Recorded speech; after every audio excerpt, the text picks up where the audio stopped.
ঘটনাটি একটি ব্ল্যাক ম্যাজিকের, আমার নানা এবং তার ভাইয়ের সাথে ঘটে যাওয়া একটি ঘটনা। এটা কোনো ভয়ের ঘটনা না, ঘটনাটি ব্ল্যাক ম্যাজিকের সাইড এফেক্ট নিয়ে। 2003 কি 2002 কি 3 এরকম একটা সময় নানারা দুই ভাই পবিত্র হজ সম্পন্ন করেন। মূলত তখন থেকেই ঘটনার শুরু। আমার নানার সাথে মূলত ঘটনাটা ঘটে। যেটা ঘটে তা হলো, নানা বাড়িতে থাকতে চাইতো না। বাড়িতে থাকাটা তার একদম সহ্য হতো না। সারা শরীর জ্বালাপোড়া করত। রাতে একদম ঘুম হতো না। মুখের এক পাশ হালকা বাঁকা হয়ে যায় এবং সেই কারণে তিনি স্পষ্টভাবে কথা বলতে পারতেন না। অনেকটা অ্যাবনর্মাল হয়ে যান। প্রাথমিক পর্যায়ে আমার মামারা নানাকে বিভিন্ন ডাক্তার দেখান। ডাক্তার বিভিন্ন টেস্ট দিলেও সব টেস্টে নেগেটিভ রেজাল্ট আসতো। এর কিছুদিন পর যখন কোনো ডাক্তার দেখেও কোনো কাজ হলো না, তখন আমার মামা আমাদের পাশের গ্রামের এক কবিরাজের কাছে যায়। সে বিভিন্ন রিচুয়াল করে বলে আমার নানাকে বান মারা হয়েছে। ক্রস ম্যাচিং করার জন্য আরো দুজন কবিরাজের কাছে যাওয়া হয়। আমার মনে হয় যিনি ক্রস চেক করার কথা বলছেন, যে আরো দুজনের কাছে যাওয়া হয়, কিন্তু তারা কেউই বান তুলতে পারবে না বলে দেয়।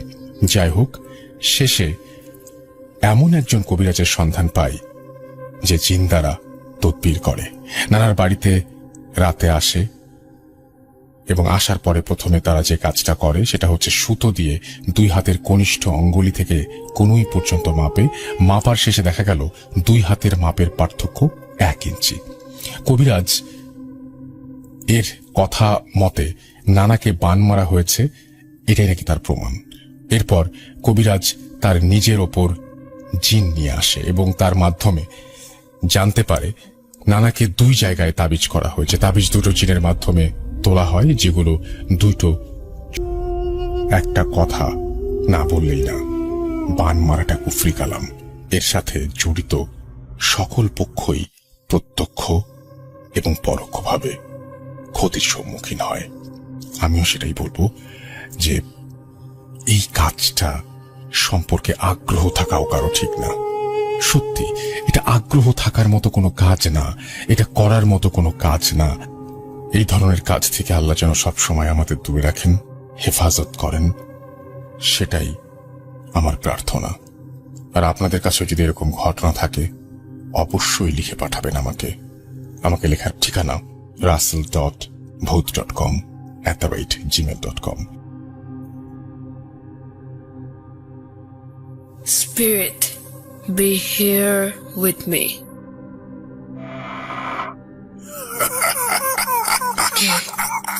কে তুমি? Bhoot.com. The fear returns with Russell.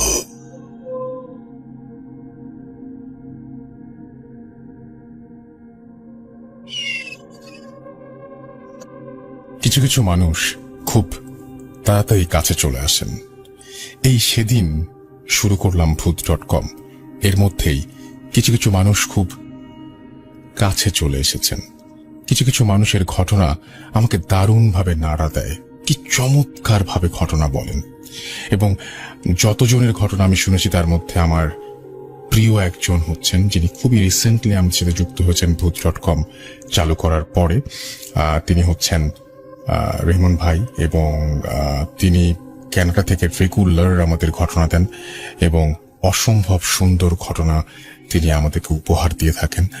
আমি আশা করব যে আজকেও তার একটা ঘটনা যেটা আপনারা শুনবেন সেটা আপনাদেরকে যথেষ্ট পরিমাণে আনন্দ দেবে।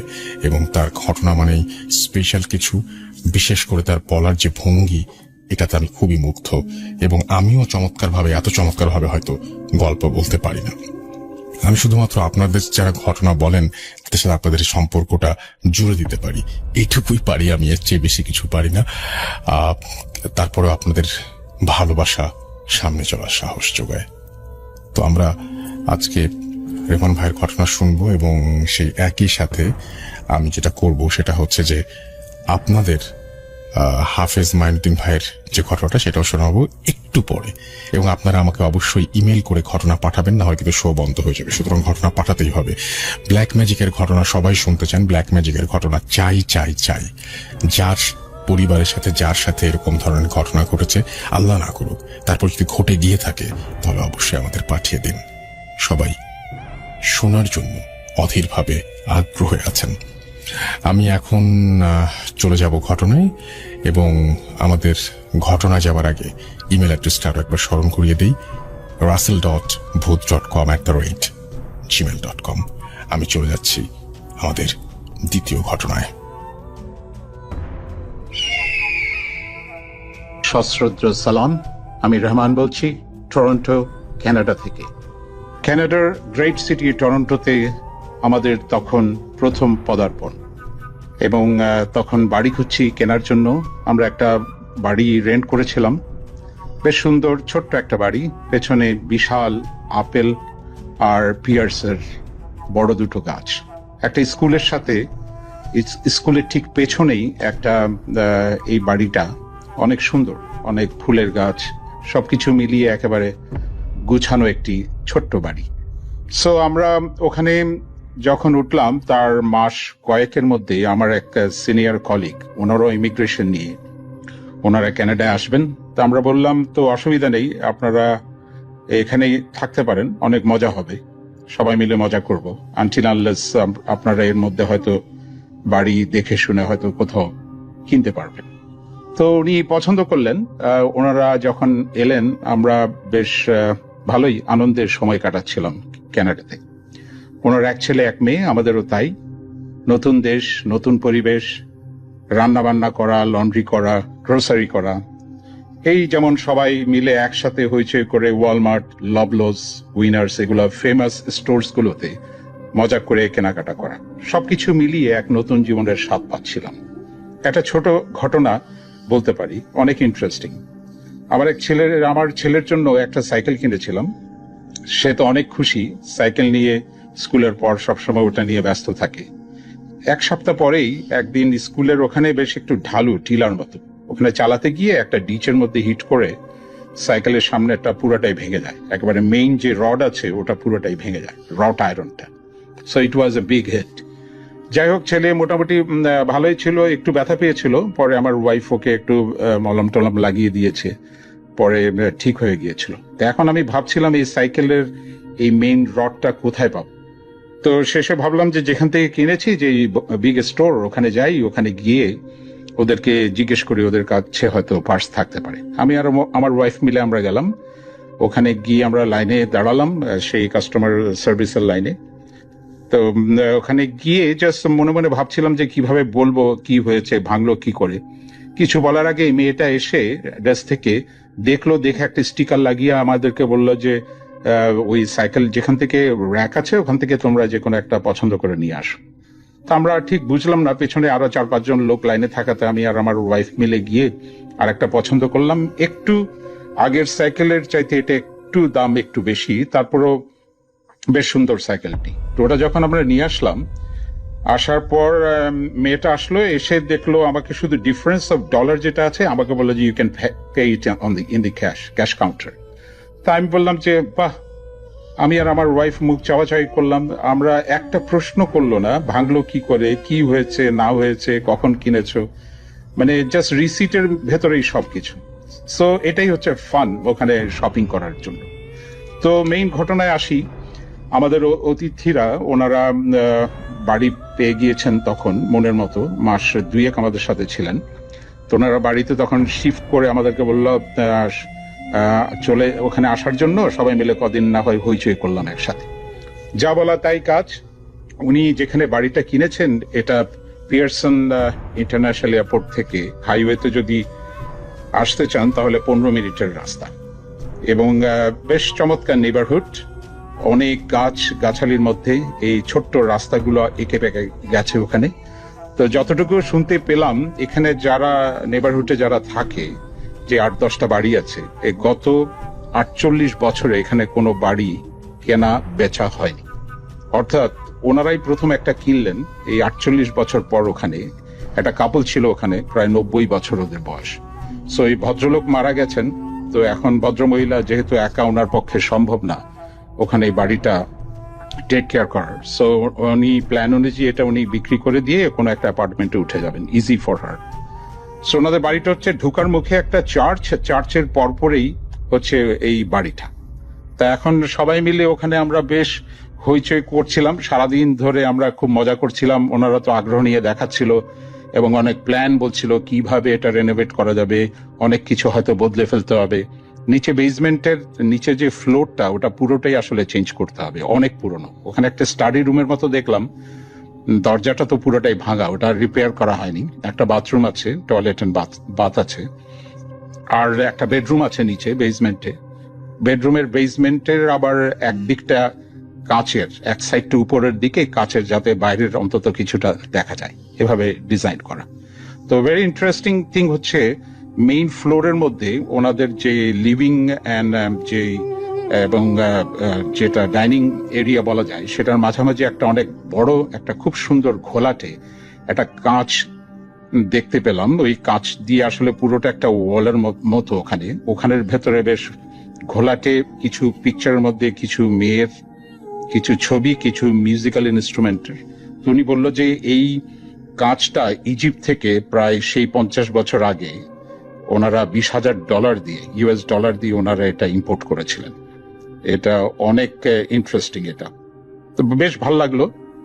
আর আরো ভালো লাগলো যে এখানে দেখলাম যে আরো কিছু পুরনো মিউজিক্যাল ইনস্ট্রুমেন্ট আর বেসমেন্টও আমি দেখেছি। এটা ওনারা নিয়ে যায়নি, কারণ বাজানোর হয়তো কেউ নেই।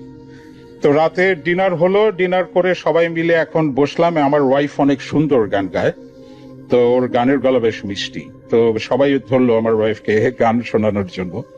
সো গানও হলো, অনেকগুলো গান সে গাইলো আর কি। গাওয়ার পর এখন আমরা প্ল্যান করলাম কে কোথায় থাকবে না থাকবে।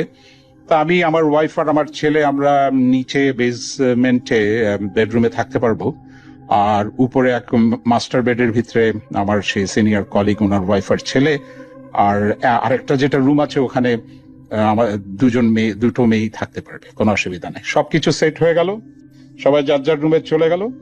তো আমরা গেলাম নিচে। তো সারাদিন তো অনেক হইচই হলো, ঘুমানোর সমস্ত প্রস্তুতি।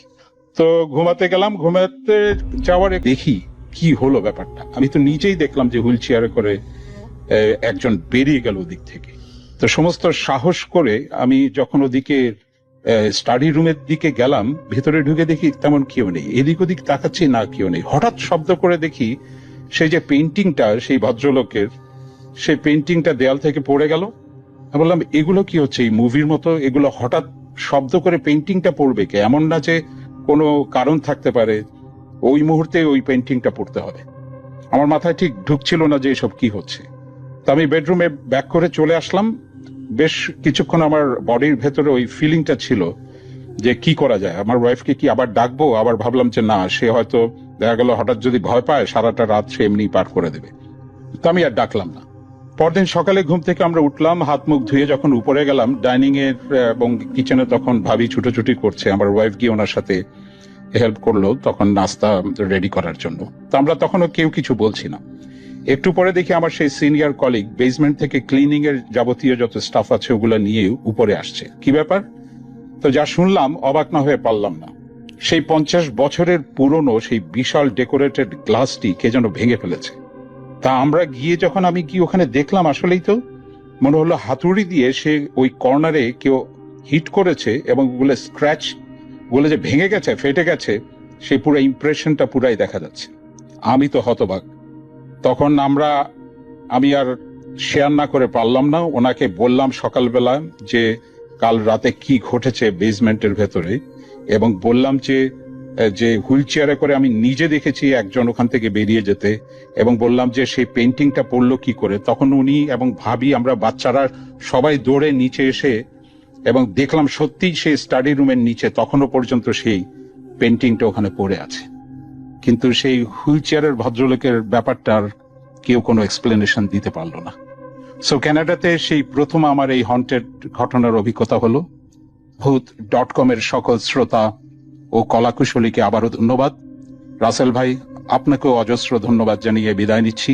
Rehman from Toronto, Canada. এবং এখন ভূত FM পরে যে আপনি ভূত.com শুরু করেছেন সেটাও আমি শুরু আমি ভীষণ পছন্দ করি আপনার আপনি যেভাবে শোটাকে হোস্ট করেন, আপনি যেভাবে কথা বলেন, আপনার পরিষ্কার আমার ভীষণ ভালো লাগে। আর আপনি যে গল্প মানে যে ঘটনাগুলো এত সুন্দর করে এত নাটকীয় ভাবে এত ভালোভাবে পড়েন, মানে মনে হয় যেন আমি সত্যি ওই জায়গাটায় আমরা রয়েছি, ওই ঘটনাগুলো আমরা শুনছি। আমি ভূত অবিশ্বাস করি না, আমি কোনো কিছুকে খুব একটা বেশি অবিশ্বাস করি না এই প্যারানর্মাল ব্যাপারগুলোকে, কারণ আমি নিজে কিছু ফেস করেছি জীবনে, ডেফিনেটলি ইয়েস আমি করেছি। আরও অনেকেই আমার পরিচিতির মধ্যে মানে অনেক শুনেছি দেখেছি। সো আমি ধীরে ধীরে বলবো আপনাকে ঘটনাগুলো এক এক করে। তো আজকে যে ঘটনাটা আমি আপনাকে শেয়ার করছি সেটা আমার যিনি দিদি থাকেন ওর বাড়িতে যে মেড, তো উনি আমার বাড়িতে আজ প্রায় 3 বছর আছেন। তো এর আগে উনি একটি বাড়িতে 9 বছর ছিলেন। এটি প্রায় আপনার 10-11 বছর আগেকার কথা। এই ঘটনাটি ঘটে জামতের ইন্ডিয়া জামশেদপুর বলে একটি জায়গা আছে, ওখানে জামশেদপুর বলে জায়গাটিতে উনি একটি বাচ্চাকে দেখাশোনা করতেন। তার বাবা মা দুজনেই কাজ করতো, চাকরি করতো।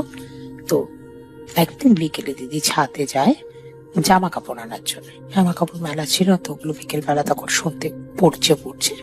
ওই সময় দিদি গিয়ে জামা কাপড়গুলো বাচ্চাটাকে নিয়ে গিয়ে ছাদে যায়, কোয়ার্টারের ছাদে উঠে দিদি দেখছে যে ছাদের পাঁচিলের উপরে বড় কোয়ার্টারের ছাদ, বড় পাঁচিল, একটা বসে রয়েছে একটি মেয়ে। তো দিদি একটু 2-4 পা এগিয়ে গিয়ে মেয়েটিকে বলে, এই মেয়ে নিচে নাম, ওখানে বসেছিস কেন, পড়ে যাবি না? ছোট মেয়ে, ধরুন 10-11 বছর কি 13 বছরের একটি মেয়েটি পেছনের দিকে পা করে বসে পুরো মাথাটা ঘুরিয়ে দিদির দিকে ঘুরে গেল মাথাটা। দিদি তাকে চলুন শুনে আসি হাফেজ মাইনুদ্দিন ভাইয়ের ঘটনাটি।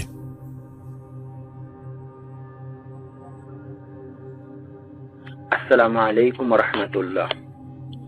আলহামদুলিল্লাহ, কোভিড-19 করোনা ভাইরাস থেকে যারা আমরা সুস্থ আছি আল্লাহর কাছে শুকর আদায় করি। আজকে আমি যে ঘটনাটা শেয়ার করতে যাচ্ছি সেটা 19 রমজানের সময়কাল। করোনা ভাইরাসে মানুষের অনেক পরিবর্তন ঘটে যাচ্ছে। এখন মানুষ সব থেকে বেশি আক্রান্ত, ভীত এবং ক্ষতিগ্রস্ত যেটা হচ্ছে যে স্বাভাবিক কোনো অসুখ, স্বাভাবিক কোনো রোগ হলেও মানুষ সেই করোনা বলেই যে দাবি চালাচ্ছে, যার কারণে কিছু কিছু মানুষগুলো বিশাল ক্ষতিগ্রস্ত হয়ে যাচ্ছে। আমার ঘটনা হচ্ছে 19 রমজান বুধবার ছিল। সেটা ইফতারির পর একটি মেয়ে জোনাকি যখন ছাদে উপরে ফোনে কথা বলতে যায়, তো ওকে রাত্রি মাগরিবের পরে ইফতারির পরে সে ফোনে যখন কথা বলতে থাকে, তার গায়ে একটি বাতাস আসে, গরম বাতাস। তো তার মাথা ধরে এবং সে যখন বাড়িতে ঘরে চলে যায়, কিছুক্ষণ 1 ঘন্টা খানিক পরেই তার প্রচন্ড কাঁপুনি এবং জ্বর চলে আসে। তো যখন তার শরীরে এই কাঁপুনি জ্বর আসে এবং মাথা খুব ব্যথা শুরু হয়, ও যখন চিৎকার শুরু করে, তো বাড়ির সকলেই সেটা ভাবে যে তাকে কোভিড-19 অর্থাৎ করোনা আক্রান্ত হয়েছে। তখন তাকে নিজ ঘরে একাকী রেখে তাকে দরজাটা বন্ধ করে দেওয়া হয়। কিন্তু অথচ তার স্বাভাবিক যে জীবনটা ছিল, স্বাভাবিক কথা বলা, স্বাভাবিক চলাটা তার একটু ব্যতিক্রম।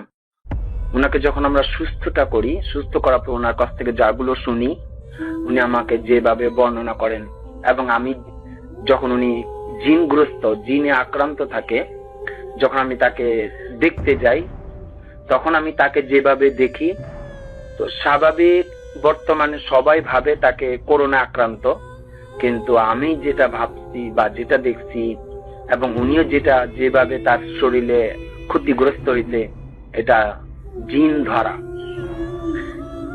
তো বিশেষ করে যেদিন রাত্রে 19 রমজান বুধবার মেয়েটিকে ছাদের উপরে বাতাসটা যখন আসে তার গায়ে, তখন তার যে মাথা ধরা এবং রাত্রিবেলায় খুব জ্বর, কাঁপুনি, শীত, তো উনি চিৎকার করে বলতে থাকে যে আমাকে বাঁচাও, আমাকে বাঁচাও, আমার খুব ক্ষতি হচ্ছে, আমাকে মারতেছে, আমার খুব আঘাত হচ্ছে, বুকে বড় চাপ লাগতেছে, শ্বাস নিতে কষ্ট হচ্ছে, তোমরা আমাকে বাঁচাও। তার বাড়ির ফ্যামিলি সবাই মিলে সে করোনা আক্রান্ত ভেবে তাকে এরকম ভাবে দরজা বন্ধ করে দেয়, দরজাতে তালাবদ্ধ করে তাকে একাকী রাখে।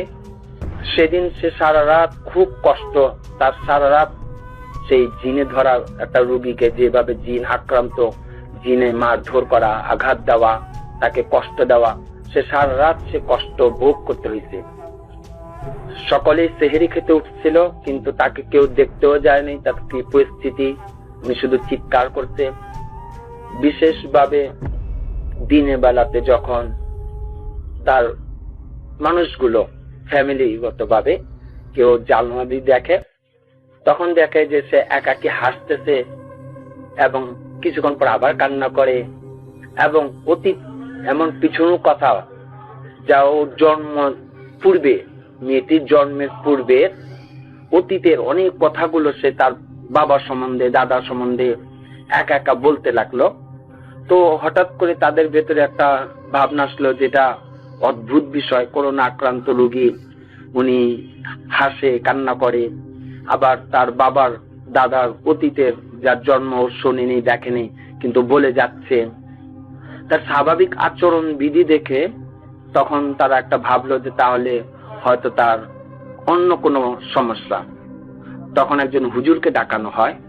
সে হুজুর আসছিল, কিন্তু হুজুরও পরবর্তীতে বললো ভয়ে যে না, এটা জিনগ্রস্ত না, এটা করোনা আক্রান্ত একটা স্বাভাবিক উনার রোগ ব্যাধি। হুজুরও তাকে দেখতেও যান নাই, কোনো কিছুই করেননি, উনি শুধু বলছেন যে আপনি হাসপাতাল নিয়ে যান। তো পরবর্তীতে সেখানে আমাকে না যাওয়া হয়, সেখানে আমাকে ডাকে। তো আমি যখন গেছি, আমাকেও বলছে যে দেখেন, যদি করোনা আক্রান্ত হয়ে থাকে তাহলে আপনিও যদি যান সেখানে আপনার তো ক্ষতিগ্রস্ত হবেন, আমরা তো কাছের থেকে যাই না, আপনি প্রথম দূর থেকে বসে দেখেন যে উনি কি করোনা আক্রান্ত না জিনে ধরা রোগী।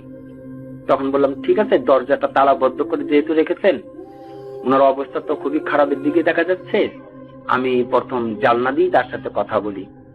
তো যখন জানলা খুলে আমি তাকে ডাক দিলাম, সে কোনোভাবেই সাড়া দিল না। যখন আমি একটি আয়াত পড়লাম, কোরআনে আয়াত যখন জোরে আওয়াজ করে পড়লাম, তখন দেখি সে চিৎকার করে বসে, এবং তার স্বাভাবিক যে চলা বলা এবং তার আচরণগুলো, বিধিগুলো আমরা দেখি যে জিনে ধরা।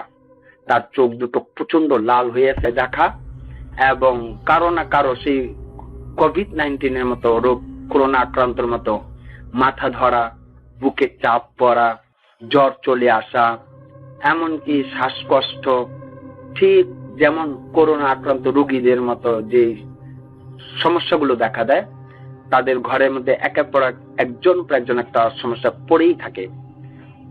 তখনই সেই মানুষগুলো, যাদের এই সমস্যাগুলো দেখা দেয়, তখনই তারা সেই মানুষগুলো একটা আলাদা ঘরে আটক করে রাখে, এবং তারা কোনো চিকিৎসা বা কোনো কিছু নেয় না। সবচেয়ে বড় ভয়ঙ্কর যেটা হচ্ছে, তারা রাত্রিবেলায় প্রায় 10টার পরে, 11টার পরে তারা হঠাৎ হঠাৎ কিছু কিছু বৃদ্ধ মানুষের মতো কান্নার শব্দ, কিছু কিছু দেখা যায় কাউকে নাম ধরে ডাকা, কিছু কিছু সময়তে মাগরিবের পর দিয়ে হঠাৎ করে সিঁড়িতে ঠিক ওই জোনাকির মতো আরেকজনকে দেখা, এরকম প্রায় ঘটনা ঘটতেই আছে। তো এখন বর্তমানে লকডাউন থাকা এবং করোনা আক্রান্ত সবাই যেহেতু আতঙ্কিত, তা আমিও স্বাভাবিকভাবে সেইভাবে পুরোপুরি কাজ এখানে করতে পারিনি। শুধু মেয়েটাকে চিকিৎসার জন্য যাওয়া হয়, তাকেও পুরোপুরি আমি সুস্থ এখন বর্তমান, কিন্তু বাড়িটা যে আমি বন্ধ করে আসব বা সেই পুরোপুরি জিনটা কেন কতদিন ধরে আছে, কিভাবে কি হচ্ছে, এই পুরো বাড়িটাকে যে বন্ধ করে আসবো সেটা এখনো করা হইতেছে না। আমাকে প্রতিটা দিনই ফোন করে বলা হয় যে তারা রাত্রিবেলায় খুব আতঙ্কিত থাকে, সেই কারো না কারো নাম ধরে রাত্রিবেলা ছাদ উপরে ডেকে নিয়ে যায়, কারো না কারো এরকম ভাবে কান্নার শব্দ শুনতে পায়। বর্তমানে আমাদের লালবাগের মধ্যে সেই জায়গাটা, বাড়িটা খুবই আতঙ্কিতগ্রস্ত আছে। তো আশা করি সেইটা অচিরেই, খুব শীঘ্রই সে বাড়িটা বন্ধ করে দিয়ে আসবো। এবং আমার কাছে বিশেষ খেয়াল যে পূর্বে যারা ছিলেন তার দাদা দাদি, কারো না কারোর সাথে তার সেই জিনের সম্পর্ক থাকাতে ওই সেই বাড়িটাতে সেই জিনের বসবাস হয়ে গেছে। এখনো পর্যন্ত সেই জিন সেইখানে বসবাস করতেছে। হয়তো এই জিনকে তাড়ানো বা ঘর বন্ধ করার পরেও সেই জিনকে এখান থেকে বিতাড়িত করা সম্ভব হবে না। সে এখানেই তার বসবাস, সে এখানেই থাকা শুরু করেছে। তো সবচেয়ে বড় ভয়, যেটা সবচেয়ে বড় আতঙ্কিত, যে কোভিড-19 মতো জিনে যখন ধরে, জিনে যখন আক্রমণ করে, মানুষ তখন মনে ওই ফ্যামিলিতে জাগে, ওই বাড়ির মানুষ কেউ না কেন ভাবে যে তাকে করোনা আক্রান্ত করেছে।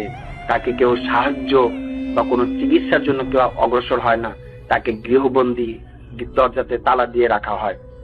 এটাই হচ্ছে সবচেয়ে বড় বিষয়।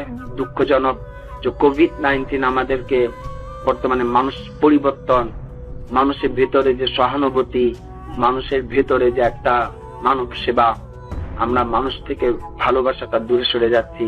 কোভিড-19 শুধু এই ক্ষতিগ্রস্ত কোভিড-19 দ্বারাই আক্রান্ত না, হয়তো অন্য কোনো রোগও তার হতে পারে, জিনও ধরতে পারে, অথবা তার যে কোনো একটা অসুখ, যে কোনো রোগ হতে পারে।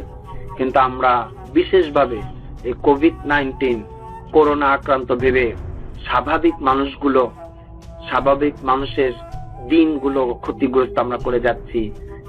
এরকম বহুজনই সেই জিনে ধরা রোগীগুলো পড়ে আছে। আমাদের কাছে খবর যেগুলো আসে আমরা যেতেও পারি না, বা তারাও এখন ভয়ে ঘরে প্রবেশও করতে দেয় না। যে বিশেষ সবারই একটা আতঙ্ক, সেটা কোভিড-19 করোনা রোগ ব্যাধি। কিন্তু আমরা বলতেছি যে এখন বর্তমানে স্বাভাবিক মানুষগুলো জিনের দ্বারা বা অন্য কোনো রোগ আক্রান্ত হতে পারে।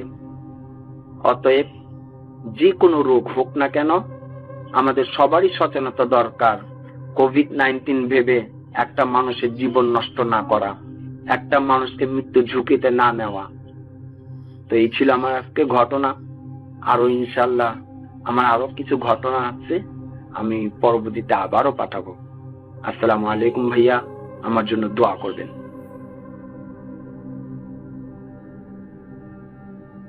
Spirit, be here with me.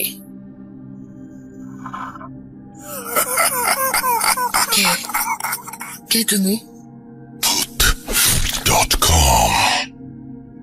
The fear returns with Russell.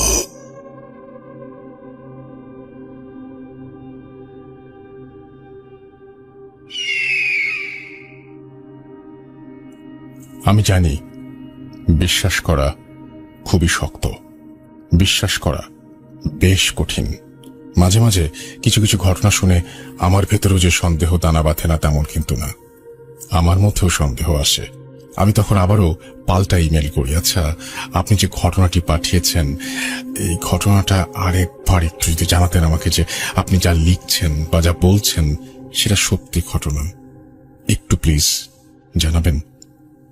আমি জানি খুব ভদ্রভাবে উত্তর দিলেও এই কথাগুলো কখনো কখনো গায়ে তো একটু লাগেই, যে আমি একটা সত্যি কথা বললাম, তারপরে উনি আবার এভাবে আমাকে জাজ করছেন। ব্যাপারটা না আমার কাছে খুব ভালো লাগে তা না, কিন্তু আমার তো অনেক প্রশ্নের উত্তর দিতে হয়, সেজন্যই জিজ্ঞেস করি। আমি এখন যে ঘটনাটা প্লে করব সেই ঘটনা পাওয়ার পরেও একটু অস্বস্তি লেগেছিল, যার জন্য আমি আবারও জিজ্ঞেস করেছিলাম যে আপনার এই ঘটনা যে সত্যি এইটা আপনি একটু আমাকে জানান। উনি কিন্তু আবার আরেকটা অডিও ক্লিপে জানিয়েও ছিলেন যে আমার এই ঘটনা সত্যি। আচ্ছা, আমার কাছে মনে হয় ভিডিওটা আছে, সেটা আমি হয়তো প্রচার করব। এবং তিনি বলেছিলেন যে এই ঘটনাটা সত্যি। তো এই যে ব্যাপারটা, সেটা হচ্ছে যে মাঝে মাঝে আমার সাথে হয়।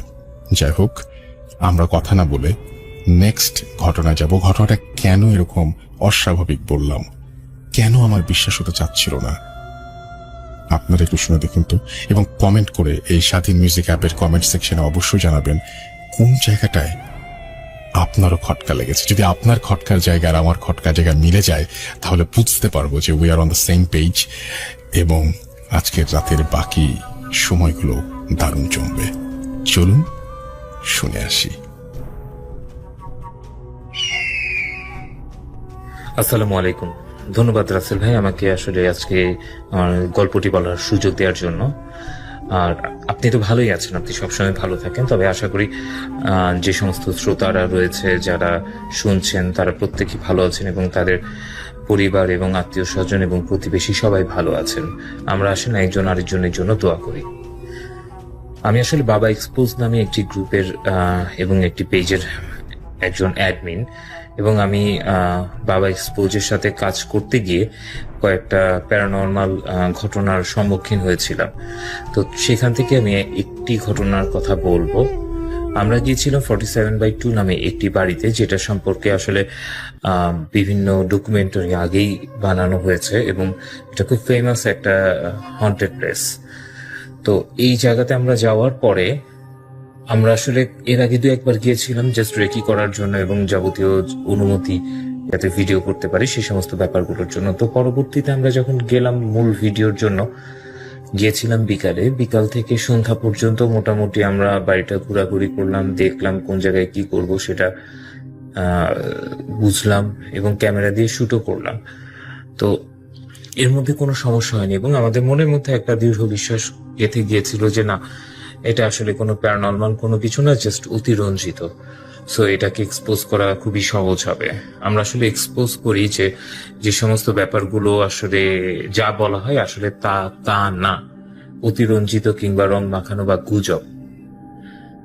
তো মাগরিবের পরে যখন আমরা কাজ করছিলাম, তো তখন আমাদের কিছু জিনিস ছিল, যেমন আমরা ক্যামেরা 4টা নিয়ে গিয়েছিলাম, তার সাথে আমাদের আরো বেশ কিছু ইকুইপমেন্ট ছিল, যেমন K2 মিটার ছিল, আমরা বেলুন দিয়ে কিছু কাজ করেছিলাম, আমরা স্পিড বক্স নিয়ে কাজ করেছিলাম, লেজার দিয়ে কাজ করেছিলাম, এরকম আরো বিভিন্ন ইকুইপমেন্ট আমরা নিয়ে গিয়েছিলাম। তো প্রথমে যখন আমরা বেলুন দিয়ে কাজ করতে গেলাম, 3টা বক্স করে 3টা বেলুনকে পাশাপাশি রাখলাম এবং তখন আমরা K2 মিটারটাও সাইডে রাখলাম। সাইডে রাখার পরে আমরা বললাম যে এখানে যদি কোনো জিন থেকে থাকে বা কোনো প্যারানর্মাল কোনো কিছু থেকে থাকে তাহলে তারা যেন সাড়া দেয় এবং K2 মিটারের বাতিটাকে ব্লিং করায়, 2 নাম্বার বাতিটাকে ব্লিং করায় এবং একটা বেলুনকে যেন সে নাড়িয়ে দেয়। তো আশ্চর্যজনকভাবে K2 মিটারের যেই বাতিটি, সেই বাতিটিকে সে ব্লিংও করালো, আবার দেখা যাচ্ছে যে বেলুনটা ছিল সে বেলুনটাও নড়লো, যেটাকে আমরা ইন্ডিকেট করে দিয়েছিলাম যে এটা। ইন দ্য মিন টাইম আমাদের যে অ্যাকশন ক্যামেরা, সেই অ্যাকশন ক্যামেরাটা অটোমেটিক অফ হয়ে গেল। কেন অফ হলো এটা আসলে আমাদের বুঝে আসছিল না। তারপরে ধরে নিলাম যে না ঠিক আছে, এটা হয়তো বা আমাদের যে মেকানিক্যাল প্রবলেম আর কি। তো তারপরে আমরা এই বেলুন দিয়ে আরো বেশ কিছু কাজ করলাম এবং প্রত্যেকবারের রেজাল্ট পাচ্ছিলাম। বেলুন যেটাকে আমরা সরতে বলছিলাম সেটা সরে যাচ্ছিল, অথচ কিন্তু ওই জায়গাতে কোনো বাতাস নেই এবং যতক্ষণ ছিলাম ওরকম তেমন কোনো বাতাসই ছিল না। তার পরবর্তীতে আমরা ওইখানে বেলুন 3টে ওই বক্সের মধ্যে রেখে আমরা পাশের রুমে গেলাম, যেটা হচ্ছে গিয়ে একটা কিচেনের মতো, এবং সেখানে অসংখ্য হাড়গোড়, এত হাড় যে গনে শেষ করা যাবে না। তো আমরা যখন কিচেনের এই হাড্ডি ভরা এই জিনিসটাতে গেলাম, এই জায়গাটাতে গেলাম, তখন আমাদের মধ্যে একটা অদ্ভুত, কারো মধ্যে, সবার মধ্যে না, একটা অদ্ভুত ফিলিংস হচ্ছিল যে এটা আসলে একটা খুব ব্যাড একটা ফিলিংস, আসলে বলে বোঝানো যাবে না। তার সাথে আমাদের যে K2 মিটারটা ওই জায়গাতে চরমভাবে অ্যাক্টিভ হচ্ছিল, যে 3 নাম্বার 4 নাম্বার বাতি পর্যন্ত এটা জ্বলছিল, ব্লিঙ্ক করছিল অ্যাকচুয়ালি। তো আমরা ফার্স্টে কেউ সন্দেহ করেছিল যে ইলেকট্রিসিটির জন্য, বাট এই বাড়িটাতেই কোনো ইলেকট্রিসিটি নেই। এই বিল্ডিংটাই সম্পূর্ণ ইলেকট্রিসিটি কানেকশন ছাড়া। আর বিভিন্ন ডকুমেন্টারিতে এর আগেও যে কয়টা ডকুমেন্টারি অন্যরা করেছেন দেশ বিদেশে, সেই ডকুমেন্টারি গুলোতেও দেখা গিয়েছিল যে এখানে হাড় ভরা এবং মানে শুকিয়ে যাওয়া পাখি বা কবুতর মরে পড়ে আছে এবং শুকিয়ে গেছে। কোনো বেড়াল কিংবা এই জাতীয় কোনো কিছু যদি এটাকে মারত এবং খেত তাহলে এটা ছিন্ন বিচ্ছিন্ন হয়ে যেত। বাট এটা কোনো কিছু না, জাস্ট এখানে একটা মরা পড়ে আছে, পড়ে জাস্ট শুকিয়ে মমি হয়ে গেছে, দ্যাটস ইট, আর কিছুই না। কোনো প্রাণী এসে খায়নি বা কোনো কিছু হয়নি, যেন মনে হয় যে ভেতর থেকে কেউ চুষে নিয়ে খেয়ে ফেলেছে এরকম। তো আমরা প্রথমে যখন রেকি করতে গিয়েছিলাম তখন আমরা এই জিনিসটা পেয়েছিলাম ইনফ্যাক্ট ভালো মতোই। এটা আসলে খুব হরর একটা জিনিস, যে এটা আসলে কেন এবং কিভাবে, এটা আসলে কোনো ব্যাখ্যা নাই, ব্যাখ্যা পাইনি ওভাবে। তো ওই রুম থেকে আমরা বের হয়ে বাথরুমের কাছে গেলাম। বাথরুমটার এখানে একটা ভাঙা বাথটাব ছিল। তো ভাঙা যে বাথটাব, ওই বাথটাবের ওখানে আমাদের কেটোমিটার কোনো রকম কোনো রেসপন্স করে নাই এবং মানে ওভাবে আমরা কোনো কিছু করতে পারিনি। কিন্তু পরবর্তীতে ক্যামেরা দেখা গেল, ভিডিওতে আসছিল যে একটা ছোট্ট আলোর একটা বল ওখানে ঘোরাফেরা করতেছে, অথচ আমাদের কাছে এরকম কোনো আলোর বল ছিল না এবং ওই আলোর বল দিয়ে কোনো কাজ আমরা করিও নাই। মানে এটা মানে টোটালি ইম্পসিবল একটা জিনিস।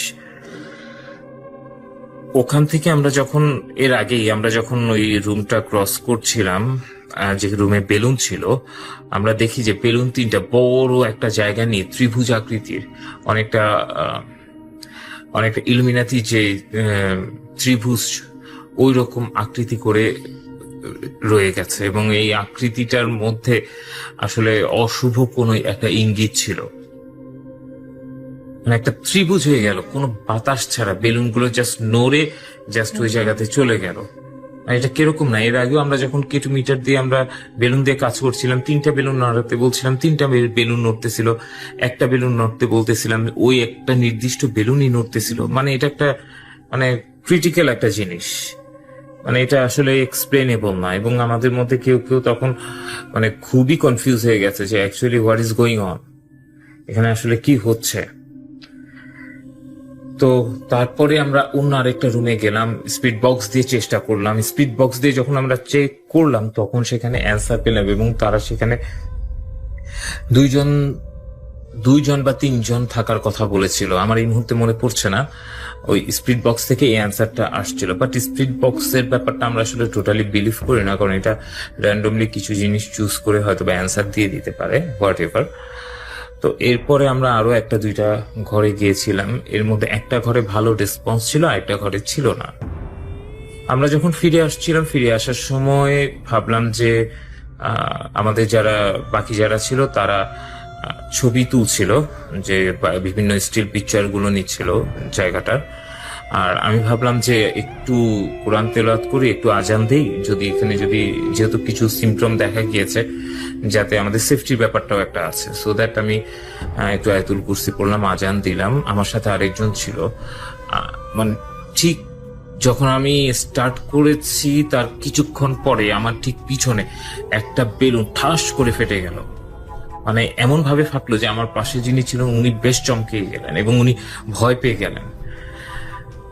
আসলে ব্যাপারটা ভয় ছিল, কারণ হচ্ছে কি তারা সম্ভবত এই আয়াতুল কুরসি এবং আজান সহ্য করতে পারেনি, অথবা আমাদেরকে ভয় দেখাচ্ছিল বা সাবধান করছিল বা চলে যাওয়ার জন্য বলছিল।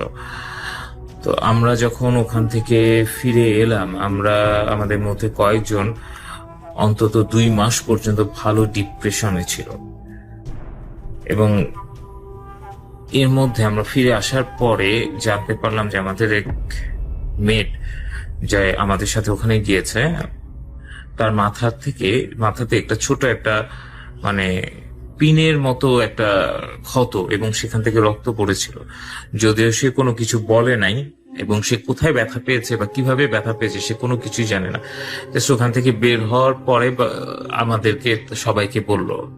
এবং ছোট একটা ভিডিও ক্লিপ ছিল, যদিও ভিডিও ক্লিপটা হারিয়ে ফেলেছি বা আছে সম্ভবত, যদি আপনারা চান হয়তো বা দেখাতে পারি। তো মানে কিভাবে ওই আঘাতটা হলো সেই জিনিসটা আসলে আমরা জানি না, সে নিজেও জানে না। এই আর কি আমার ঘটনা। তবে একটা ব্যাপার, যে আপনারা কেউ যদি পরিত্যক্ত কোনো বাড়িতে কিংবা এরকম হন্টেড প্লেসে যান, অবশ্যই পর্যাপ্ত পরিমাণ নিরাপত্তা নিয়ে যাবেন, কারণ কোথায় কি হয় কখন হয় কিছুই বলা যায় না। আর আরেকটা ব্যাপার হচ্ছে, ঘরে থাকবেন এবং ভালো থাকবেন, সুস্থ থাকার চেষ্টা করবেন, আপনার নিজের জন্য, আপনার পরিবারের জন্য, আপনার প্রতিবেশীদের জন্য। না হলে হয়তোবা আগামীতে এরকম কোনো একটা ভূতের গল্পে আপনার বাসার কথা ইঙ্গিত করে বলতে পারি যে, বা অন্য কেউ বলবে যে ওই বাসাতে একজন করোনার রোগী মারা গিয়েছিল, এখনো তার আর্তচিৎকার শোনা যায় যে আমি ভুল করেছি, আমি ভুল করেছি। ভালো থাকবেন সবাই। আসসালামু আলাইকুম। Spirit, be here with me.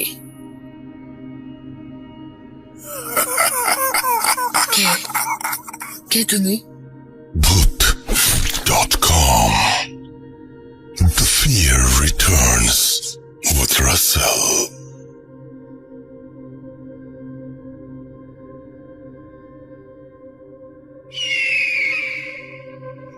আরো একবার আপনাদের সবাইকে স্বাগত জানাচ্ছি। আমি রাসেল। আজকে কলকাতার ঘটনা শুনিয়েছি, কানাডার ঘটনা শুনিয়েছি, এবার একটু ইউরোপের দিকে না গেলে কেমন হয়?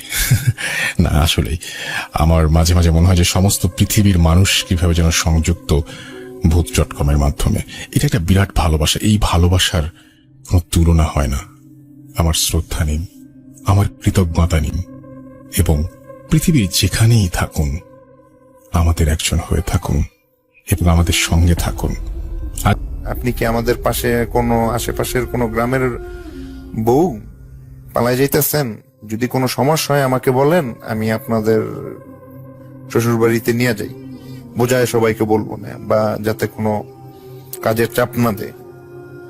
তো মামা এই কথা বলতেছে কিন্তু পিছন ফিরতেছে না। তো মামা আরো আশ্চর্য হয়ে গেল যে না, একে তো থামাইতে হইব, সামনে যে যাইতেছে এটা তো খারাপ, ওইদিকে তো খারাপ জায়গা, হিজল গাছ আছে, ওইদিকে নাকি অনেক কিছুই ঘটতো। তো মামা ভাবতেছে যে মহিলা মানুষ, পরে আমি এইখানে বিলে, তো মানুষেও খারাপ কিছু ভাবতে পারে, স্বাভাবিক।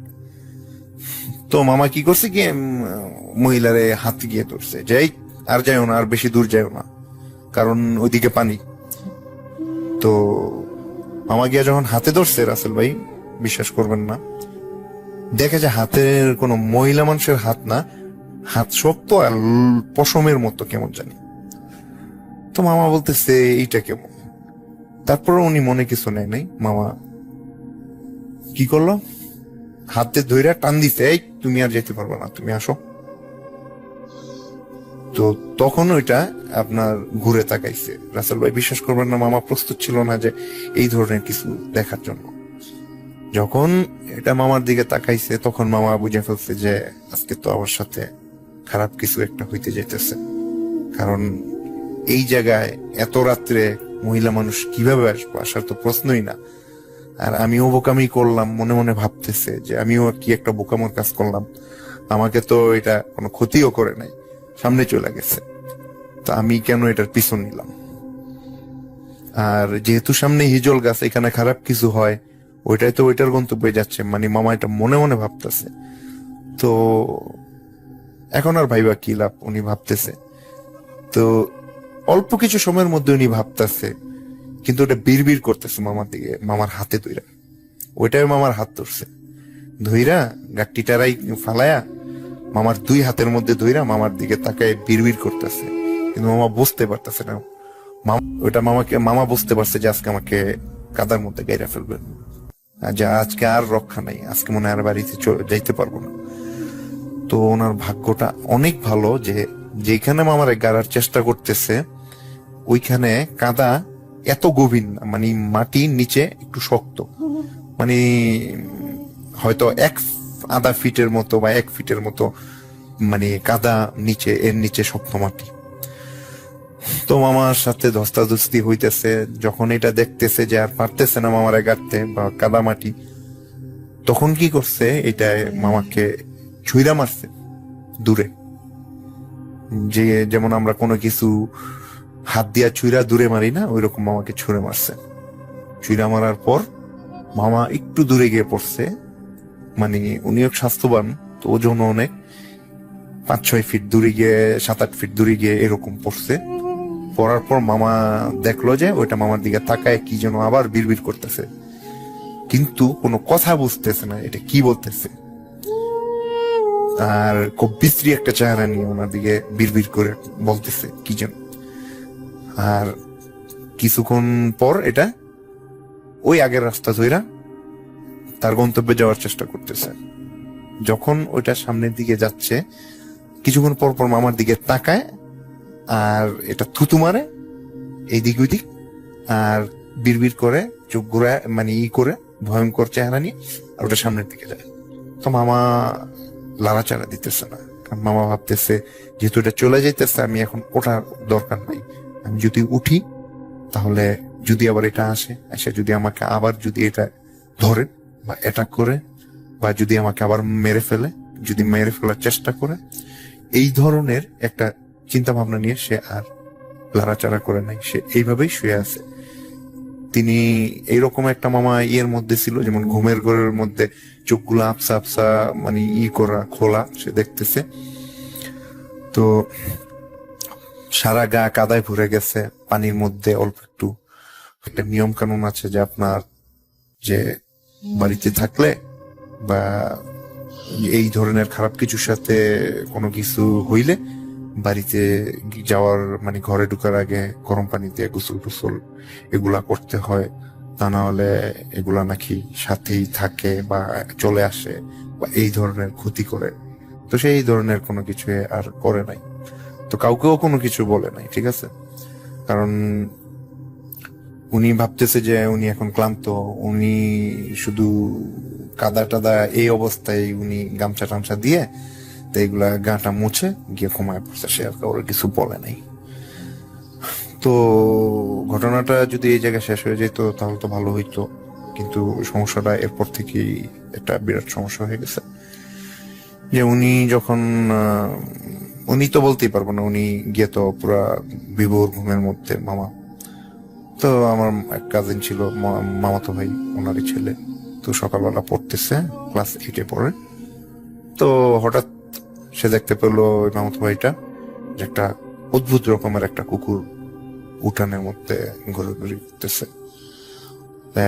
ও আমার মামাতো ভাইটা যেই জানালার পাশে সকালবেলা পড়তেছে, ওইখানেই এই বড় একটা সাইজের কুকুর এসে তার জানালার দিকে তার দিকে তাকায় আছে এক দৃষ্টিতে।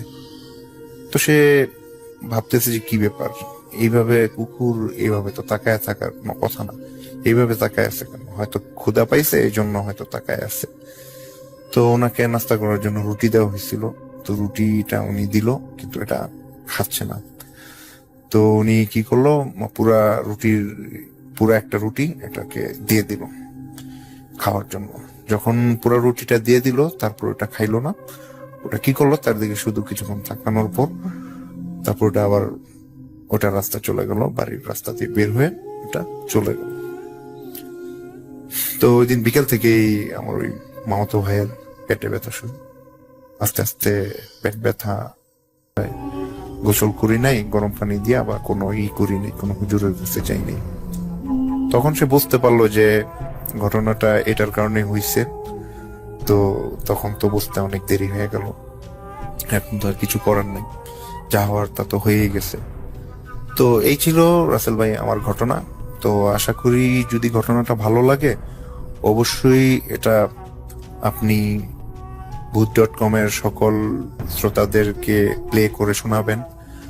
আর আশা করি আমার এই ঘটনাটা যদি ভালো লাগে, আমি উৎসাহিত হলে, আমি অনুপ্রেরিত হলে অবশ্যই আমি নেক্সটে আরো একটি ঘটনা প্লে করে পাঠাবো, রেকর্ড করে পাঠাবো, সরি। এই ঘটনাটা হচ্ছে আমার সাথে বাস্তবে ঘটে যাওয়া একটা ঘটনা, মানে একদম বাস্তব একটা ঘটনা, যেটা আমি পরবর্তীতে আপনাদের কাছে রেকর্ড করে পাঠানোর চেষ্টা করব। তো ভূত.com এর পক্ষ থেকে সবাইকে অনেক অনেক শুভেচ্ছা। সবাই ভালো থাকবেন আর আমার জন্য দোয়া করবেন। রাসেল ভাই ভালো থাকবেন, দোয়া করবেন। তো এই বলে আমি বিদায় নিচ্ছি, সবাই ভালো থাকবেন, আসসালামু আলাইকুম।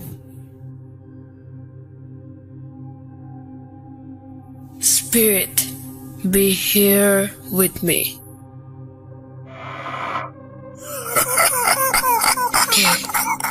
কে তুমি? Bhoot.com. The fear returns with Russell.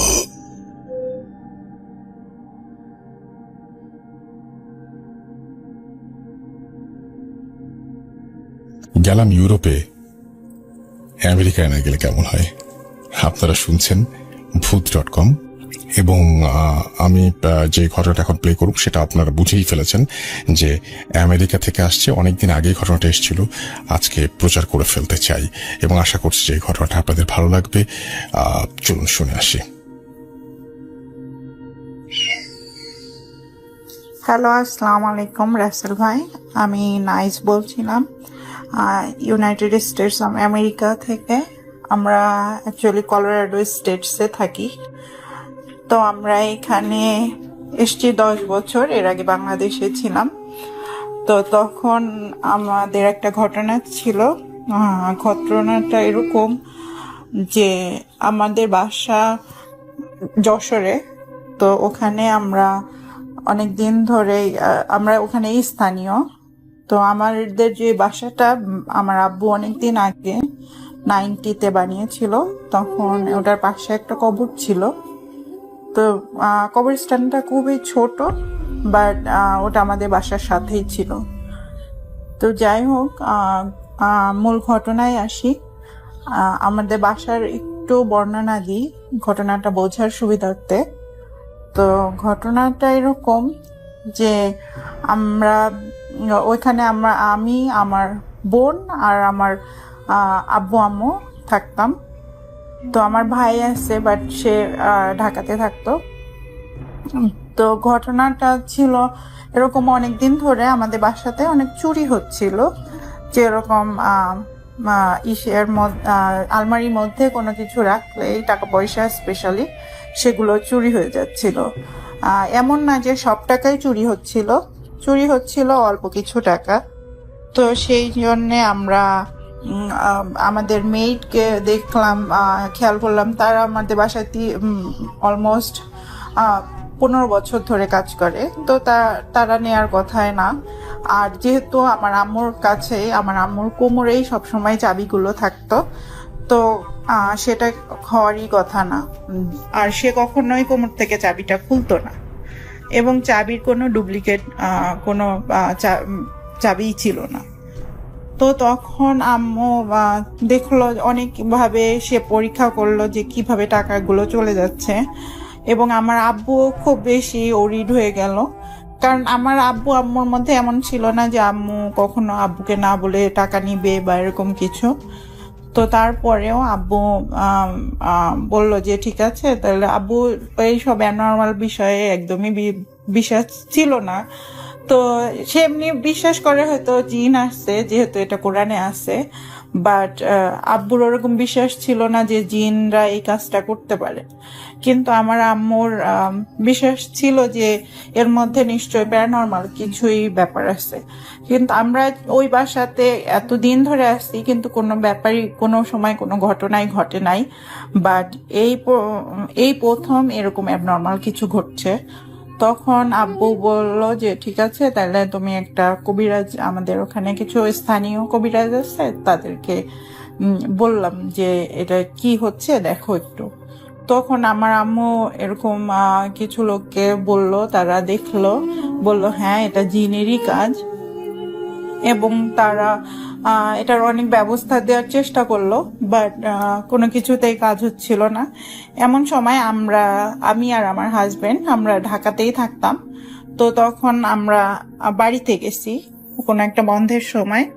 তখন আমি আর আমার হাজবেন্ড একটা রুমে, এবং আমাদের আর একটা রুমে আমার আব্বু আম্মু আর আমার বোনটা ঘুমিয়েছিল। তো অ্যারাউন্ড 1টার সময় হঠাৎ করে আমার বোনটা অনেক চিৎকার করে উঠছে। তো আমার বোন মাঝখানে এবং আমার আব্বু আম্মু দুইজন দুই পাশে। আর সময়টা ছিল একদম শীতের সময়। তো সবাই জানলা দরজা সবকিছু বন্ধ করে তারপরে ঘুমাইছে। তো আমাদের বাসাটায় 3টা লক আছে এবং 3টা ডোর আছে। প্রথমে একটা মেইন ডোর যেটা কিনা একদম লোহার পাত দিয়ে বানানো, তারপরে আছে আমাদের একটা ক্রপসিবল গেট, তারপরে আছে একটা জাহাজের পাত দিয়ে সেই ডোরটা বানানো। কারণ আমাদের ওইখানে তখন অনেক বেশি চুরি ডাকাতি বা এরকম কিছু হইতো, তার জন্য এবং অনেক মারামারি হইতো, যার কারণে আমাদের এইভাবে করে সিকিউর করা আমাদের বাসাটা। তো যাই হোক, ওর পরে আমরা গেলাম, ওখানে ছিলাম যে রাত্রেবেলা, তখন দেখলাম যে আমার বোন এরকম চিৎকার করে উঠছে। তখন আমরা সবাই তাড়াতাড়ি করে ওই ঘরে গেলাম, কিন্তু ঘরের দরজা তো তখন বন্ধ। তখন আমার আব্বু আম্মু তো ঘুমাচ্ছিল আমার বোনের সাথেই। তো তখন আমার বোনের চিৎকারে আমার আব্বু আম্মু উঠেই মানে হঠাৎ কি হলো, তখন আমার বোন বলল যে তার গলা থেকে কে যেন চেন খুলে নিয়ে চলে গেছে। তখন জানলা টালনা সবই বন্ধ এবং আমাদের বাসার সাথে যে বাসাটা সেটাতেও যাওয়া সম্ভব না, কারণ জানলা ডোর সবকিছুই বন্ধ। এরপরে আমার আমি গেলাম, দরজা খুললো। তখন আমরা তো ওইটা দেখলাম আমার বোনের গলায় চেন নাই। তারপরে ইভেন আমরা এসে আমার হাজবেন্ড সেম রাত্রেরই আরেকটা ঘটনা, যে আমার হাজবেন্ড স্বপ্নে দেখছিল যে তার মানি ব্যাগের মধ্যে থেকে কে যেন 5,000 টাকা ছিল, তার মধ্যে থেকে কে যেন 2,000 টাকা নিচ্ছে। তো এমন সময় তার ঘুমটা ভেঙে গেছে এবং তার কিছুক্ষণ পরেই সে চেক করলো তার মানি ব্যাগে আসলেই 2,000 টাকা নাই। আর বলে রাখা ভালো যে আমাদের বাসায় যে মেয়েরা 2টা মেড কাজ করতো, তারা কেউ রাত্রেবেলা বাসায় থাকতো না, শুধুমাত্র আমরা ফ্যামিলি মেম্বাররা আমরা বাসায় থাকতাম। তো এরপরে তো আমার আম্মু খুবই মানে ওরিড হয়ে গেল যে কি ব্যাপার, কোনো কিছুতেই কাজ হচ্ছে না। তারপরে আমাদের যশোর থেকে খুলনা যেতে নপাড়া একটা জায়গা আছে, ওইখানে একটা লোকের কাছে গেল। সে লোকটা অনেক আলেম একজন ব্যক্তি। তো উনি পরে আমাদেরকে সমাধান দিলেন, আম্মুকে কিছু রিচুয়ালস করতে বলছেন, অবশ্যই সেটা ইসলামিক ওয়েতে, এবং কিছু আমল করতে বলছে। তারপর থেকে আম্মু ওইগুলো করার পর থেকে আলহামদুলিল্লাহ আমাদের আর কোনো প্রবলেম হয় নাই। তো এটাই ছিল রাসেল ভাই আমার ঘটনা, হয়তো গুছিয়ে বলতে পারলাম না, তার জন্য সরি। তো আমার আরো অনেক ঘটনা আছে, আমার নানু বাড়িতে অনেক ঘটনা ঘটেছে যেগুলো কিনা একদম আমার চোখের সামনে। আমার মামির 5টা বাচ্চা মারা গেছে, এবং এটা অনেক দিন আগে একটা কবিরাজি এটা বলেছিল। তো সেই ঘটনাগুলো আমি বলবো আস্তে আস্তে পর্যায়ক্রমে, যদি আমার ঘটনা আপনার ভালো লেগে থাকে, যদি সিলেক্টেড হয়, তারপরে আমি ওই ঘটনাগুলো আপনাকে পাঠিয়ে দিব। ওকে, আজকে আর লম্বা করছি না। আর সবাই আপনারা ভালো থাকবেন, যেহেতু সারা পৃথিবীর অবস্থায় এখন ভালো নেই। আর তারপরেও আপনি যে সুন্দরভাবে এত সুন্দর করে একটা অনুষ্ঠান আমাদেরকে উপহার দিচ্ছেন, তার জন্য আপনাকে অসংখ্য ধন্যবাদ। আল্লাহ যেন আপনাকে অনেক ভালো রাখে এবং এভাবে করেই ভূত এফএম অনেক বছর চলতে থাকে, সেটাই কামনা করি। আজকে মতো এখানেই, আল্লাহ হাফিজ। থ্যাংক ইউ রাসেল ভাই, আসসালামু আলাইকুম। Spirit, be here with me.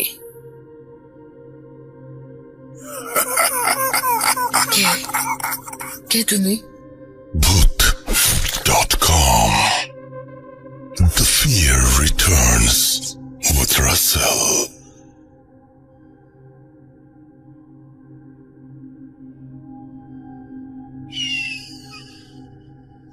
রাতের বেলায় আপনাদের হঠাৎ করে কি কখনো জানালার দিকে চোখ যায়, দরজার দিকে চোখ যায়? কখনো কি মনে হয় যে কোন পাশে মাথা দিয়ে শুয়েছেন ঠিক বুঝতে পারছেন না? কখনো কি মনে হয় আপনার ঠিক পেছনে, আপনি যেদিকে শুয়ে আছেন তার ঠিক উল্টা পাশে কেউ আছে? বাগানের সাথে লাগোয়া ঘরটি, যেন আমি জানালা খুলে দিলেই দেখতে পাই ওই বাগানটি, এবং ওই ঘরের বাগানের সাথে লাগানো একটি দরজা ছিল, ফলে আমি ইচ্ছে করলেই ওই বাগানটিতে যেতে পারতাম। নতুন বাগানটিতে ওঠার 1 মাস পরে, অর্থাৎ নতুন বাড়িতে ওঠার 1 মাস পরে, সময়টা ছিল জুন মাস। একদিন রাতে আমি পড়ছিলাম, আমি আমার ঘরে একাই থাকতাম। হঠাৎ শুনি আমার জানালার পাশে মেয়েলি গলায় কেউ কাঁদছে। তখন রাত প্রায় 1টা। বাইরে কে কাঁদছে এটা দেখার জন্য আমি দরজা খুললাম। আমি জানালা খুললাম, জানালা খুলেই দেখি কিছু নেই, কারণ চারপাশে তখন অন্ধকার, কিছু দেখতেও পেলাম না, এবং জানালা খোলার সাথে কাঁদার শব্দটাও বন্ধ হয়ে গেল। আমি আবার জানালাটি বন্ধ করে দিলাম। একটু পরে জানালায় কে যেন সজোরে ধাক্কা দিল। হঠাৎ ধাক্কার শব্দ শুনে আমি প্রচন্ড চমকে গেলাম। ধাক্কাটা একবার না, দুইবার না, বারবার হতে থাকলো। আমি জোরে বললাম, কে কে এমন করছে? আমি এই কথা বলার সাথে সাথে ধাক্কা দেয়া বন্ধ হয়ে গেল এবং চারপাশ যেন একদম চুপচাপ হয়ে গেল। কিন্তু একটু পরে আবার শুরু হলো ধাক্কা দেয়া, আর শুধু জানালা না, দরজাতেও। চারপাশে কাউকেই দেখতে পেলাম না। আমার ঘর, আমার মা, আমার বাবার ঘর এমন যে আমি যদি জোরে কোনো কথা বলি তাহলে সেটা তাদের ঘর থেকে শোনা যাবে। কিন্তু আজব ব্যাপার হলো, এত জোরে জোরে কেউ দরজা ও জানালায় ধাক্কা দিল, এই শব্দটা তারা কেউ শুনতে পায়নি। যাই হোক, ওই রাতে আর কিছু হলো না। পরদিন সকালে শুরু। সারাদিন কলেজ, প্রাইভেট নিয়ে ব্যস্ত ছিলাম। গত রাতের কথা আমার মনেই ছিল না। সারাদিন ভালোই কাটলো। বিকেলবেলা কলেজ থেকে ফিরে ফ্রেশ হয়ে বাগানে গেলাম। অনেকক্ষণ ছিলাম ওখানে। সেই রাতে আবার আমি পড়ছিলাম। তখন আনুমানিক রাত 1:30 বা 2টা বাজে। হঠাৎ শুনি গত রাতের মতো কেউ কাঁদছে। আমি আবার জানালাটা একটু অল্প খুলি এবং দেখতে পাই একজন নারী মূর্তি আমার জানালার কাছে ওই পাতানো জায়গাটায় বসে কাঁদছে। ভাবুন, এটা আপনার জানালা, আপনি জানালা খুলছেন আর দেখতে পাচ্ছেন সেই নারীকে কাঁদছে। আমি কেন যেন ওই অবয়বটিকে দেখে ভয় পাই এবং তাড়াতাড়ি জানালা বন্ধ করে ফেলি। কিছুক্ষণ পরে ওই নারী আমার জানালার কাছে এসে আমার নাম ধরে ডাকতে বলল তা কিছু খেতে দিতে। এত রাতে আমার নাম ধরে ডাকায় আমি বেশ অবাক হলাম। আমি জিজ্ঞাসা করলাম, আপনি কে? এত রাতে কেন? এই কথা জিজ্ঞেস করার পর আর কোনো উত্তর পেলাম না। একবার ভাবলাম মা বাবাকে ডেকে তুলি, কিন্তু মা বাবা ঘুমোচ্ছেন, তাদের ঘুম ভেঙে যাবে এই কথা ভেবে আবার ডাক দিলাম না। আমি জানালা খুলবো না করেও কৌতূহলের বসে জানালা খুলে ফেললাম। খুলতেই দেখি বাঁধাই করা জায়গাটার উপরে যেই গাছটা আছে সেখানে একটা কিছু ঝুলছে। কিছুক্ষণ ভালোভাবে খেয়াল করার পর বুঝলাম ওটা একটা লাশ। ভাবুন তো, জানালা খুলে দেখতে পেলেন একটা লাশ। রাত 1টা। আমি একটা জোরে চিৎকার দেই। আমার আর কিছু মনে নেই। পরদিন যখন আমার জ্ঞান ফেরে, আমার গায়ে তখন প্রচন্ড জ্বর। আমার জ্ঞান ফেরার পর সব কথা মা বাবাকে জানাই। তারা বিষয়টা পাত্তা দেয় না, আমার মনের ভুল বলে উড়িয়ে দেয়। আমি ভূত প্রেতে সব বিশ্বাস করতাম না, তাই আমিও মনে করি ওটা আমার মনের ভুল ছিল। কিন্তু এর কিছুদিন পর আমার আর কোনো সমস্যা হয়নি। কয়েকদিন পর আমি এক রাতে ঘুমোচ্ছিলাম, তখন আবারও হঠাৎ আমার ঘুম ভেঙে যায়। ঘুম ভাঙার পর দেখি চারপাশ অন্ধকার, কিন্তু আমি রাতে সবসময় ডিম লাইট জ্বালিয়ে ঘুমাই। কিছুক্ষণ পর আমি বুঝতে পারি আমার ঘরের ভেতরে আমি নেই। আমি ঘুমিয়ে আছি বাগানের ওই শান বাতানো জায়গাটায়। প্রচন্ড ভয় পাই আমি কিছুতেই বুঝতে পারি না কিভাবে এখানে এলাম। আমি তো ঘরেই ছিলাম। ভাবুন তো, ঘর থেকে আপনি চলে এসেছেন অন্য একটা জায়গায়, চোখ খুলে দেখলেন সেই জায়গাটি, যে জায়গাটিতে আপনার সমস্ত ভয়। হঠাৎ কেন যেন মনে হলো আমার মাথার উপরে কিছু নড়ছে। উপরে তাকিয়ে দেখি রাতের সেই লাশটির মাথা সেটি ঝুলছে। এটা দেখে আমি ঘরের দিকে দৌড় দিই। দৌড়াতে গিয়ে আমি হোঁচট খাই এবং আমি ওই লাশটার উপরেই পড়ি। দেখে আমি ওই লাশটার উপরে ছিটকে অন্য জায়গায় চলে যাই এবং দেখি ওই নারী আমার দিকে আসছে। এইসব আমি আর নিতে পারছিলাম না। আমি আমার শরীরের সমস্ত শক্তি দিয়ে অন্যদিকে দৌড় দিই, আবার হোঁচট খাই, আবার উপর হয়ে যাই। সোজা হতেই দেখি ওই নারী মূর্তি আমার মুখের উপরে বাতাসে ভাসছে। এই প্রথমবার আমি ওই নারী মূর্তিটির চেহারা দেখতে পাই। এত বিভৎস, কি বলবো, মনে হচ্ছে কেউ যেন তার মুখ অ্যাসিড দিয়ে ঝলসে দিয়েছে। এসব দেখে আমি জ্ঞান হারালাম। এরপর যখন জ্ঞান ফেরে আমি হাসপাতালে, আমার গায়ে আকাশ পাতাল জ্বর। জ্ঞান ফেরার পর সবাইকে সেই রাতের সেই ভয়াবহ ঘটনাটি বললাম। প্রায় 15 দিন জ্বরে ভোগার পর সুস্থ হয়ে জানতে পারি আমাকে পরদিন ঘরে না পেয়ে খোঁজাখুঁজি শুরু হয়। আমাকে পাওয়া যায় বাগানের কোনায়। এই ঘটনার পর বাবা আমাদের এক প্রতিবেশীর কাছ থেকে জানতে পারে ওই বাসায় আগে যে পরিবারটি থাকতো তাদের একটি মেয়ে ছিল। একদিন কলেজ যাওয়ার পথে মেয়েটির মুখে কেউ অ্যাসিড মারে। পরবর্তীতে মেয়েটি ওই গাছে আত্মহত্যা করে মারা যায়। এরপর ওই বাসায় আর কেউ থাকতে পারে না। যারা থাকে তারা বিভিন্ন অলৌকিক ঘটনার শিকার হয়। এরপর আমরা খুব তাড়াতাড়ি বাসাটি ছেড়ে দিই এবং এটাই ছিল আমার ঘটনা। কতটা গুছিয়ে লিখতে পেরেছি জানি না, ভুল হলে ক্ষমা করবেন। ভূত.com এর আরো এগিয়ে যাওয়ার প্রত্যাশা। এরপর তিনি বলছেন stay home, stay safe. Thank you so much আপনার এই চমৎকার ঘটনাটির জন্য। মাঝখানে যে আমি ভাবার কথা বলছিলাম, ভাবুন তো এটা, ভাবুন তো ওটা, এটা কিন্তু আমার কথা ছিল, এটা কিন্তু উনি লেখেন নাই। সো এই ছিল ঘটনা। আশা করছি যে এই ঘটনাটা আপনাদের ভালো লেগেছে এবং আমি এই ঘটনাটা পড়ে খুব মজা পেয়েছি। ভালো লাগা না ভালো লাগা এটা সম্পূর্ণ আপনাদের ব্যাপার, কিন্তু আমার পড়তে খুব ভালো লেগেছে। যাই হোক,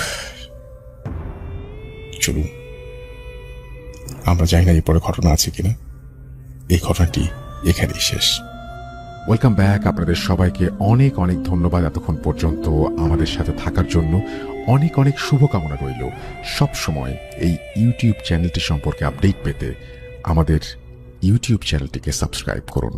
আশা করছি আমরা একসাথে অনেকটা পথ হাঁটব। আজকের মতো এখানে বিদায় নিচ্ছি। সবাই ভালো থাকুন, সুস্থ থাকুন। মোস্ট ইম্পর্টেন্টলি ভূত.com এর সাথে থাকুন।